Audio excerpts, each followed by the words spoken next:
Hey everyone, welcome back to GOUFV. In today's video, I'm gonna go over 3 common university application mistakes. So first up, I want to talk about how often in university application essays and scholarship essays, students usually focus on the story rather than the analysis.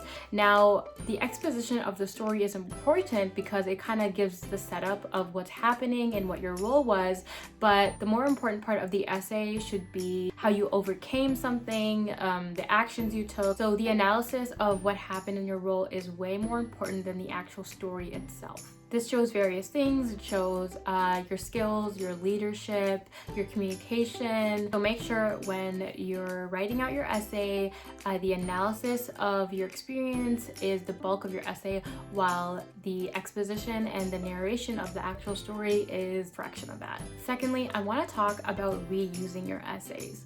Yeah, you heard that right. So the theme of this tip is to work smarter, not harder. So if you're applying to different scholarships in different universities, instead of rewriting the same experience over and over again, what you should do instead is write out one really good paragraph of your experience, put that into a doc or an Excel sheet, or if you're with GOUFV, you can use the templates we have with Essay Wizard and it'll save automatically, and then just reuse those, because a lot of applications and admission essays all kind of ask the same thing. So work smarter rather than harder and it'll be way less stress. But don't forget to adjust your paragraph on the actual prompt. Make sure you're actually reading the prompt instead of just copy and pasting it into different applications. This way you can broaden your spectrum of how many applications you're sending out and they'll all be top quality. And thirdly, I want to talk about your conclusion.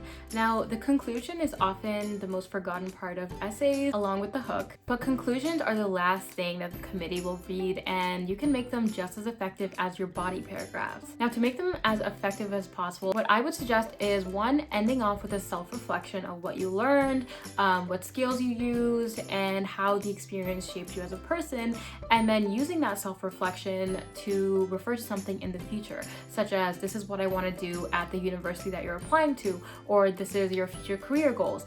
And so this will kind of show how you use something that happened to you, whether that's a conflict, a struggle, or an experience, how you're extracting those skills from that experience and how you're going to use it in the future. And the more relevant, obviously, to the program you're applying to, the better. And this will kind of round out your essay and it'll leave it on a very impressive note. So make sure you're not ending on the body paragraph or an experience. Make sure you leave a little room for a conclusion section. It doesn't have to be a whole paragraph, just to end it off on a closing note. Usually when you end off on a body paragraph, it kind of seems incomplete and rushed, so you don't want to miss it or reduce the importance of a conclusion. And those are all my tips for today. And if you want to know more about GOUFV, our features other than the Essay Wizard, as well as any tips and tricks for the application process as well as job hunting, check out the other videos on the YouTube channel as well as our website in the description. And I'll see you all next time.